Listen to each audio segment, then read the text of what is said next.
Hey guys, I'm gonna be looking with you at your digital learning and your studio assignments. And this video is going to be a recorded lesson to go over both of those for you. So we are in Sculpture 1 and we're looking in Classwork at your digital learning assignment for your week. And I've extended this to continue into this week because I know that there were some issues getting access to this link here. So I'm going to walk you through this now. I also want to let you know that there are some things that have changed. For example, now when you look at your assignment, you're still looking for where to hand things in by finding the clipboard icon. But you're also going to see in the title that it will say assignment due and the date. Okay, so that's going to just be another indicator of where to hand in your assignments. And I'm just trying to figure out how to make it as clear as I can so that there's no confusion about where to hand something in. So this is your digital assignment. Let's just walk it back for a second. Digital learning. Okay, we started looking at this on the 13th. I've stretched it out until the 27th because I know that some people were having a hard time getting a hold of the link. There's also now going to be a late period. And the reason for this late period is to give you a chance to still hand things in. And if you're having a hard time getting them in by the due date, then you are still allowed to hand it in by the end of the late period, but I am going to deduct 10 points. I can't continue to accept work after the late period anymore. It's just way too difficult to keep track of two grade books, one in Google Classroom and one in PowerSchool. So unfortunately, I can't be as flexible as I was before. So if you are having a really difficult time with anything, you just need to let me know prior to the date that something is due. Okay, so prior to the due date, you need to tell me that there's something going on, whatever it is, and I'll try to work something out with you. Okay, so what you're supposed to do, here are your directions. All right, you're going to try to click the link to the article. Then you're going to sign into Scholastic Art by typing in the password West Hill Art, all lowercase letters, no spaces, and answer the questions here by creating your own Google Doc and then uploading it and submitting it to this assignment here. So let's see what happens when I click this link.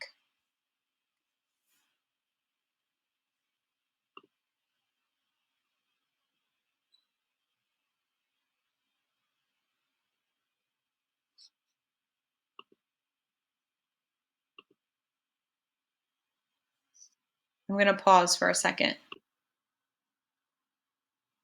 Okay, guys, so I think that what happened was when the link was uploaded, for some reason, it didn't actually load into the assignment correctly.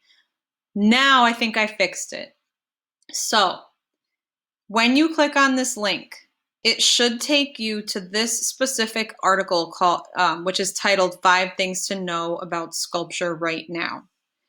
And it is going to be how you need to read this, and then after you think about what you read, you're going to answer these specific questions.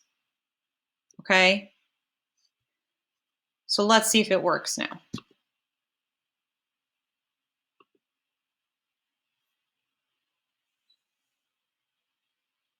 Five things to know about sculpture right now. Okay, so again, I think that it is going to make you log in before it opens this article, but this is the article that you should be gaining access to by clicking on that link. Okay, so let's just scroll down and take a look at it. 5 things to know about sculpture right now. We see the sculpture here, which is really kind of interesting. I wonder how it's constructed. It looks like it's all made of these trash buckets, these aluminum trash buckets. But let's take a look. So read the story here. So I should be able to click this and it should open up the whole article.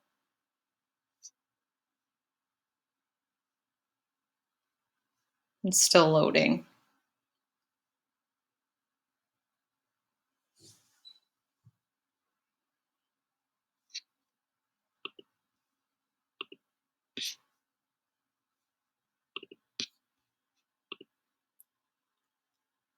Okay, so then the article opens up, and this is what you should see.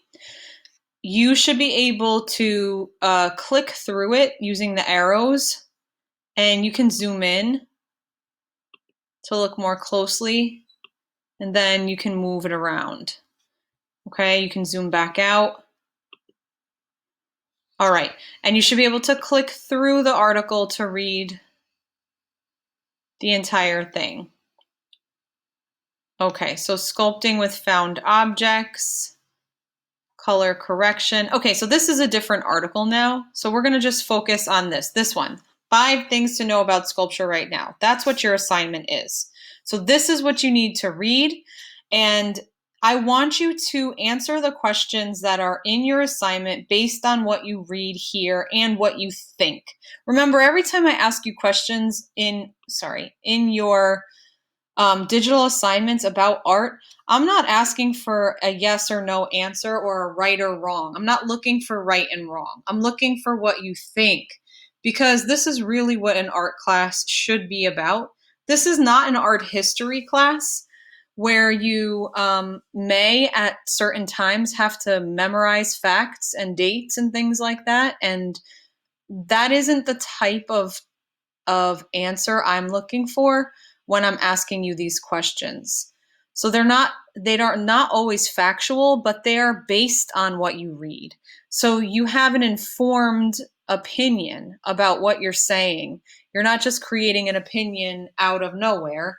You're creating your opinion and your perception based on what you're asked to read or look at. So when I say, what do you think the artist's message is? You should be looking at this article specifically about this particular artist, and thinking about what you read here, where it's talking about the artist's message.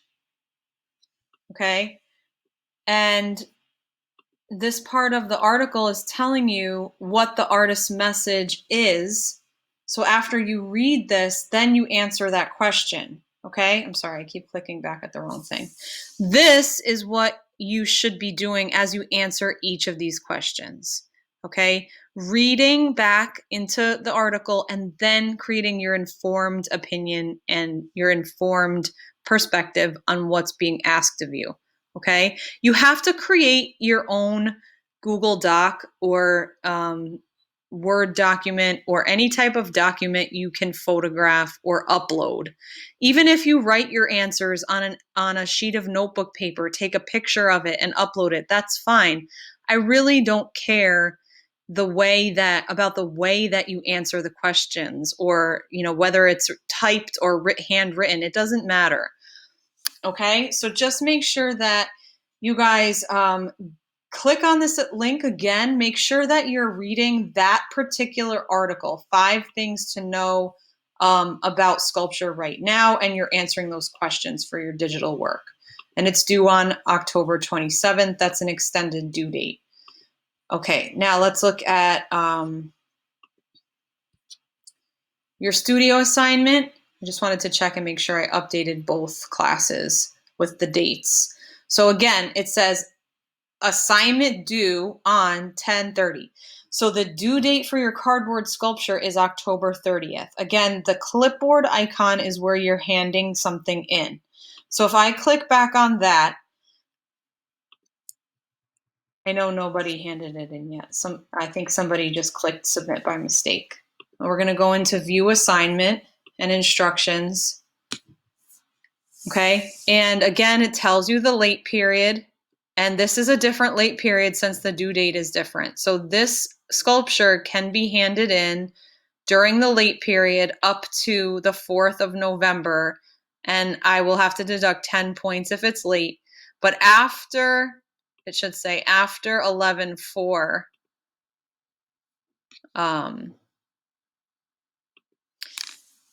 I cannot accept the work to be handed in unless you have a discussion with me and you and I agree that there's something we can do to work out a time period for you to get it handed in. Okay. So, criteria. Each of these is a part of your grading for the sculpture assignment. So, each of these different criteria is something you have to do in order to earn your full 100 points. Okay. It's not in any order, and we did go over this in class, but I'm going to go over it now again so that you have it recorded and you can go back and watch it. So if you have created, when you're all done, a cardboard sculpture that is sturdy and freestanding, meaning it's not going to be toppling over and it's not held together by tape, then you will earn 25 points. If you have incorporated the natural qualities of the texture of cardboard, then you will earn 25 points. Now, you have to think about your sculpture and how you're going to do that. The different textures I'm talking about are what I was showing you in class when I demonstrated. And you can see the corrugation or the ridges and bumps in the cardboard. Another texture that is part of the natural quality of cardboard is the way that you can tear off the paper and it creates torn, irregular edges.